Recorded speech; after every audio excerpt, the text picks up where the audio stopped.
Le départ massif des travailleurs étrangers menace l'économie de la Chaudière-Appalaches. Moratoire demandé sur les restrictions qui fragilisent les entreprises québécoises.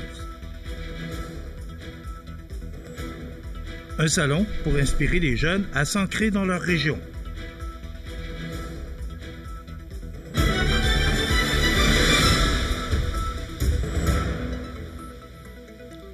Lundi 3 mars 2025. Bonjour mesdames et messieurs, bienvenue à votre bulletin d'information sur le réseau de télévision CMA TV. Chaudière-Appalaches, l'une des régions les plus dynamiques du Québec, fait face à une crise économique qui pourrait avoir des répercussions importantes. Avec un taux de chômage record de 3 %, la région est confrontée à une menace sérieuse en raison des nouvelles politiques d'immigration mises en place en septembre 2024. Un sondage mené par la Table régionale des élus municipaux de la Chaudière-Appalaches, la TREMCA et Chaudière-Appalaches économique révèle que près de 60 % des entreprises locales devront réduire leur capacité de production, menaçant ainsi leur pérennité. Les entreprises de la région sont particulièrement vulnérables à la perte d'expertise spécialisée et aux annulations ou reports de projets d'innovation.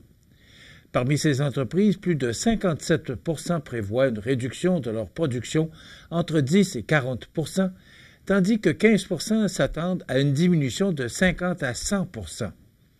Cette situation pourrait nuire à la compétitivité de la région face aux autres marchés, tant au niveau national qu'international. Marc-Alexandre Brousseau, président de la TREMCA et maire de Thetford Mines, exprime ainsi sa préoccupation. Les entreprises locales sont déjà contraintes de remercier des travailleurs étrangers qualifiés et francisés, recrutés à grands frais. Cela engendre des pertes financières et gaspille les efforts d'intégration. Ces restrictions menacent non seulement la survie des entreprises, mais aussi l'équilibre des communautés et le bien-être des citoyens. La région a pourtant connu une croissance remarquable de 12 % de son produit intérieur brut, le PIB, en 2022, surpassant largement la moyenne provinciale de 8,2 %, en grande partie grâce à l'augmentation du recrutement de travailleurs étrangers et temporaires. Cependant, ce processus est désormais compromis par les nouvelles politiques. D'ici 2026, 1 273 travailleurs étrangers temporaires devront être mis à pied avec près d'un tiers d'entre eux accompagnés de leurs familles, exacerbant ainsi la pression sur les services sociaux et les infrastructures locales. Les répercussions sont déjà visibles alors que 23 % des entreprises risquent des pénalités pour non-respect des contrats pouvant atteindre des millions de dollars. De plus, près de 40 % des entreprises prévoient la perte de contrats majeurs. Certaines envisagent même de fermer des corps de travail, ce qui entraînerait la perte de plus de 400 emplois ou 450 emplois québécois. Face à cette crise, plusieurs entreprises, représentant 7 350 emplois, envisagent de transférer une partie de leur production hors de la province. De plus, 9 entreprises de la région projettent une délocalisation à court terme, ce qui affecterait plus de 700 employés. Les élus locaux demandent une intervention urgente des gouvernements provincial et fédéral pour adapter les politiques d'immigration à la réalité spécifique de la Chaudière-Appalaches. Parmi les mesures proposées, l'exemption des travailleurs étrangers déjà établis au Québec, la réinstauration des quotas pour les travailleurs à bas salaire et des études d'impact sur le marché du travail tous les 2 ans. Les autorités de la région, soutenues par les MRC locales, restent déterminées à défendre leur avenir économique en espérant que des solutions rapides seront mises en place pour éviter une crise encore plus profonde. Et dans un contexte économique déjà incertain, des centaines d'entreprises québécoises se retrouvent confrontées à une menace qui pourrait compromettre leur survie. La Fédération des chambres de commerce du Québec, la Chambre de commerce et d'industrie de la MRC de Montmagny, la Chambre de commerce Kamouraska-Lillet, ainsi que l'Alliance des chambres de commerce de Chaudière-Appalaches, réclament un moratoire immédiat sur les restrictions imposées au programme des travailleurs étrangers temporaires. Les nouvelles mesures d'immigration, qui limitent l'accès à des travailleurs temporaires, interviennent dans un moment de vulnérabilité économique, notamment avec les tensions commerciales internationales qui pourraient entraîner une guerre tarifaire dévastatrice pour l'économie du Québec. Selon ces organisations, ces restrictions risquent d'aggraver la situation en privant les entreprises de travailleurs essentiels qu'elles peinent déjà à trouver localement. En pleine période d'incertitude économique, il serait déplorable d'ajouter une deuxième crise en privant les entreprises de travailleurs essentiels. Ces derniers contribuent à la compétitivité et à la vitalité économique de nos régions, a affirmé Véronique Proulx, présidente et directrice générale de la Fédération des chambres de commerce. Ces travailleurs étrangers, souvent recrutés pour combler des postes spécialisés, sont des atouts indispensables pour des secteurs tels que la soudure et l'industrie touristique, où la main-d'œuvre locale est insuffisante pour répondre aux besoins. Pour les entreprises de Chaudière-Appalaches, qui comptent un nombre élevé de postes vacants, cette situation est d'autant plus problématique. En 2023, plus de 800 permis de travailleurs étrangers ont été délivrés dans la région pour des entreprises qui peinent à recruter des travailleurs locaux. Alexandra Lemieux, présidente de la Chambre de commerce de Montmagny, souligne que le recours aux travailleurs étrangers n'est pas un choix facile, mais un ultime recours face à la pénurie de main-d'œuvre disponible dans la province. Retirer cette option, c'est réduire la capacité de nos entreprises à fonctionner de manière efficace et à honorer leurs engagements, déclare-t-elle. Le départ de ces travailleurs risquerait de ralentir la production, de forcer les entreprises à refuser des contrats et, dans certains cas, de mettre fin à leurs activités. Ce phénomène se produirait alors même que le Québec doit faire face à un vieillissement démographique avec 1 million de départs à la retraite prévus d'ici 2031, rendant encore plus difficile le recrutement de nouveaux travailleurs. Avec l'imposition de la loi 25, la loi 42, la loi 96 et la menace de tarifs qui planent, est-ce qu'on peut laisser les entreprises respirer un peu? Elles ont investi des sommes colossales pour faire venir ces travailleurs au pays et ces sommes se traduiront en pertes avec ce programme. Les gens d'affaires veulent bien donner des emplois aux Québécois et aux Canadiens, mais encore faut-il les trouver, ces travailleurs qualifiés, mentionne Nancy Dubé, directrice générale de la Chambre de commerce Kamouraska-Lillet et coprésidente de l'Association des chambres de commerce de Chaudière-Appalaches. Les organisations réclament que les gouvernements fédéral et provincial collaborent pour permettre le maintien du niveau actuel des travailleurs étrangers temporaires afin de préserver la compétitivité et la vitalité économique des entreprises québécoises, en particulier dans les régions qui en ont le plus besoin. Un moratoire sur les restrictions serait un premier pas vers une solution durable pour maintenir la stabilité de l'économie régionale. Un salon pour inspirer les jeunes à s'ancrer dans leur région. On vous donne tous les détails après la pause. Devenir bénévole, le début d'une belle aventure. Chaque année, plus de 4250 accompagnements ou rendez-vous médicaux sont réalisés par des bénévoles auprès des aînés dans les MRC de Montmagny et Lillet. Quelques heures par mois peuvent faire la différence dans la vie de nombreuses personnes, tout en procurant un grand sentiment d'accomplissement à ceux qui donnent de leur temps. Horaire et nombre d'heures à votre convenance. Pour en apprendre davantage sur le bénévolat, appelez-nous ou rendez-vous sur notre site Internet. CEMA TV agrandit son rayonnement de diffusion. En plus de regarder CEMA TV sur son site web et sur le câble de Cogeco, vous pouvez maintenant capter la programmation de CEMA TV sur le canal numérique 206 ou analogique 14 sur le câble de Saint-Pamphile. CEMA TV, partout pour vous. Vous regardez CEMA TV, le réseau de l'information sur la Côte-du-Sud. Un événement inédit se prépare dans la région de Montmagny-Lillet.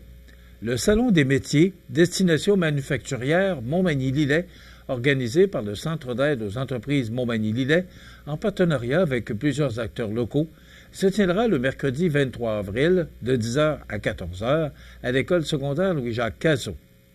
Cet événement se veut une passerelle entre les jeunes et les opportunités professionnelles offertes par le secteur manufacturier local. Il vise à faire découvrir aux jeunes, principalement des élèves de 2e secondaire et des profils d'adaptation scolaire, les nombreuses carrières passionnantes qu'offre l'industrie locale. Avec près de 30 kiosques d'entreprises exposants, les jeunes pourront rencontrer directement les représentants des entreprises locales, leur permettant ainsi de mieux comprendre les métiers, les valeurs et l'esprit d'innovation qui caractérisent ce secteur. Selon les organisateurs, cette initiative est essentielle pour répondre à un enjeu majeur pour la région, l'exode des jeunes vers les centres urbains. Notre secteur manufacturier offre aux jeunes des carrières enrichissantes et porteuses d'avenir. Cette initiative est cruciale pour contrer la migration vers les grandes villes, un phénomène préoccupant qui freine le dynamisme de notre communauté, souligne-t-il.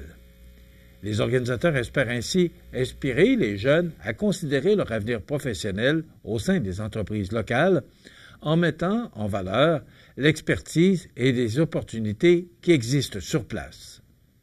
Les participants auront l'occasion de découvrir un éventail de métiers allant de la production à la gestion, en passant par la maintenance et l'innovation technologique. En favorisant ces rencontres, le Salon entend non seulement renforcer les liens entre les jeunes et les entreprises locales, mais aussi encourager un ancrage professionnel régional durable. Le Salon Destination manufacturière Montmagny-Lillet bénéficie du soutien de plusieurs acteurs locaux, dont Mathieu Rivet, député de Côte-du-Sud, ainsi que des MRC de Lillet et de Montmagny. Cette mobilisation collective illustre l'engagement des différentes parties prenantes à bâtir une région dynamique et prospère. Après plusieurs mois d'attente, le matériel nécessaire à la réparation des feux de signalisation situés à l'intersection du boulevard Taché et la 3e avenue a été reçu dans les derniers jours. Les automobilistes empruntant cette artère manimontoise peuvent déjà constater que le nouveau poteau a été installé et que les feux de circulation sont de nouveau en fonction. Afin de remplacer le poteau situé de l'autre côté de l'avenue, une deuxième journée de travaux est toutefois prévue en début de semaine prochaine. Le temps de cette seule journée, les feux seront temporairement remis au rouge clignotant. Rappelons que ces travaux de réfection étaient nécessaires pour renforcer la base des feux de circulation afin de contrer les forts vents. Même si les longs délais de réparation étaient hors de son contrôle, la Ville de Montmagny tient à remercier ses citoyens pour la patience dont ils ont fait preuve durant cette période. Entrepreneurs électriciens et plomberie, un appel, 4 services. Groupe Corriveau à Montmagny, 88 248 8992, votre solution. Vous avez des projets de construction ou de rénovation? Pensez Groupe Corriveau, entrepreneurs électriciens et plomberie. Un appel, 4 services, 88 248 8992, Groupe Corriveau à Montmagny ou groupecorriveau.com. La solution pour du travail bien fait.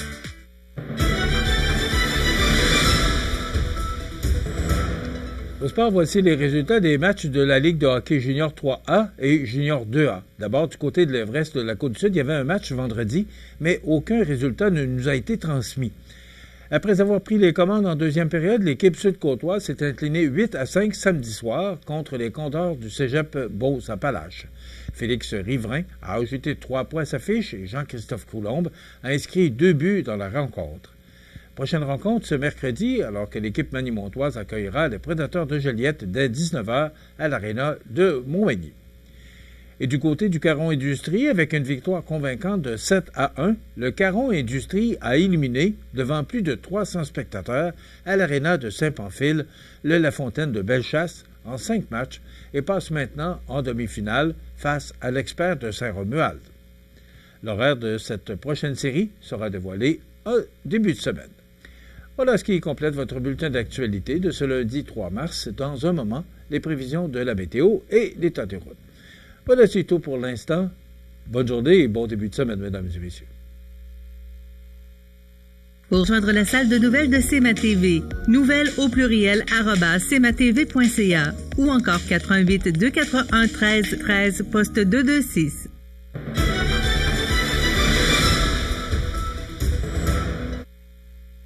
Théo, en fin de semaine, tempête. samedi, encore beaucoup de neige à pelleter.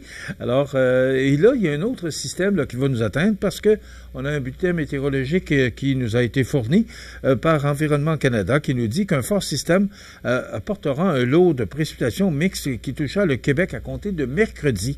Donc, c'est pour les secteurs de Montmagny et Saint-Jean-Port-Joli. On parle d'un système d'envergure en milieu de semaine. D'abord, des chutes de neige entre 5 et 10 cm débutant mercredi. La neige se changera en pluie verglaçante mercredi soir et le verglas pourra persister jusqu'à jeudi matin et rendre les surfaces glacées. Donc, ce sera une journée là, à prendre beaucoup de précautions pour mercredi, même pour jeudi. Les températures qui passeront au-dessus du point de congélation jeudi et les précipitations se changeront en pluie. Donc, c'est un important système là, qui va nous atteindre mercredi, jeudi. Donc, ça nous donne, en résumé, pour ce lundi 3 mars, du temps généralement ensoleillé. C'est vraiment beau. C'est froid, mais c'est beau. Vent devenant du sud-ouest de 20 km/h en mi-journée, maximum de -9. Ce soir, la nuit prochaine, quelques nuages, ennuagement vers minuit, suivi de faibles neiges, vent du sud-ouest de 20 km/h qui deviendront légers tard en soirée, avec un minimum de -13. Mardi, neige intermittente, des vents du sud-ouest de 30 km/h avec des rafales à 50. Pourrait y avoir de la poudrerie à certains endroits, maximum de 0. Pour mercredi, on vous l'a dit, un important système là, qui pourrait nous apporter 5 à 10 cm de neige avec un maximum tout près du haut point de congélation avec 0. Jeudi, des averses. Eh oui, j'ai pas dit de neige, j'ai dit des averses avec un maximum de plus 2 degrés. Et vendredi, c'est le retour de la neige intermittente, du temps venteux, avec un maximum de -5 degrés. Les normales de saison, ce temps-ci de l'année, sont de -2 le jour, -13 la nuit. Le soleil s'est levé à 6h19 ce matin, il se couchera à 5h30 ce soir. Et pour votre information, on avance nos montres et horloges d'1 heure dans la nuit de samedi à dimanche. Il n'y a pas de changement, parce que je sais qu'il y a certains gouvernements qui parlaient de pouvoir laisser à l'heure normale de l'Est nos horloges et nos montres, mais il faut croire qu'il n'y a pas de changement. Donc, on avance montres et horloges dans la nuit de samedi à dimanche. Il fait actuellement -19 degrés et c'est beaucoup plus froid parce que c'est quand même très venteux. Les vents soufflent de direction sud-ouest à 15 km/h. L'humidité est à 78% et la pression barométrique est à 102,3 kPa. Donc, à surveiller cet important système là, qui va nous atteindre à compter de mercredi et jeudi. Maintenant, pour le menu de cette première émission de la semaine, on recevra dans quelques instants Mme Lucie Lachance, qui est présidente de la Société Saint-Vincent-de-Paul de Montmagny, et Mme Lucie Paris, qui en est la secrétaire. Et on recevra également Mme Rachel Bégin, qui est directrice générale du Centre de services scolaires de la Côte-du-Sud, qui viendra nous parler de l'abandon du projet du Dôme et également nous parler de la réalisation du complexe sportif et culturel en santé durable, savoir ce qu'on est rendu avec ce projet. Et bien sûr, on parlera d'actualité. Donc, je vous souhaite donc une excellente émission à notre antenne.